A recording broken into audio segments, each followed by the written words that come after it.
কোথায় যাচ্ছ ভাবি? এই তো একটু বাজারে যাচ্ছি। আপনি এখানে? আমিও তো বাজারের দিকে যাচ্ছি। চলো তোমার বাইকে করে পুছি দি। না না থাক, আমি টুকটুকি ধরে চলে যাব। টুকটুকি মানে আমি কি মরে গেছি নাকি? আপনাকে অত কষ্ট করতে হবে না, আমি চলে যাব। ও রোহন বইবে বলে ভয় পাচ্ছ তাই তো? থামো। হ্যালো হ্যালো রোহন, হে দেখ ভাবি বাজারে যাচ্ছে, বলছি বাইকে উঠো নামি দেবো। তোর ভাই যেতেই যাইছে না। আমি বইবো কেন, ওই একা একা যেতে পারবে। আরে কি চলে যাবে, আমি থাকতে এইভাবে হেঁটে হেঁটে যাবে। অসুবিধা নাই ভাই, ওর অভ্যাস আছে। ও আমার সাথে গেলে তো খারাপ লাগবে তাই তো? না না সেরকম কিছু না, তোমার সাথে গেলে আমার ভয় কিসে। ঠিক আছে তাহলে আমি বাজারে নামে দিছি, এবার তো চলো। কোথায় গেছিলি? কেন বাজারে? এত রাত অব্দি বাজারে কি হচ্ছিলি?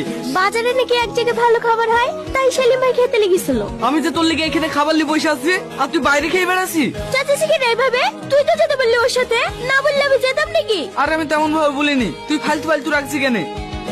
মায়া একদম কথা বলবি না আমার সাথে। মায়া এই মায়া, সত্য?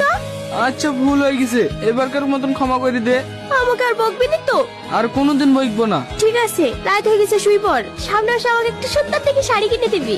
ঠিক আছে দেবো। আচ্ছা, সেলিম ভাইয়ের অনেক টাকা তাই না? হ্যাঁ হঠাৎ এই প্রশ্ন কেন? ও এমনি জিজ্ঞাসা করলাম। কাল তুই কখন বেড়াবি? কাল না পরশুদিন যাবো। ভালোভাবে থাকবি, কোথাও বেড়াবি নি, আমি ফোন করে করে খোঁজ নেবো, সময় মতো খেয়ে নিবি। হ্যাঁ হ্যাঁ, তুইও সময় মতো খাওয়া দাওয়া করবি।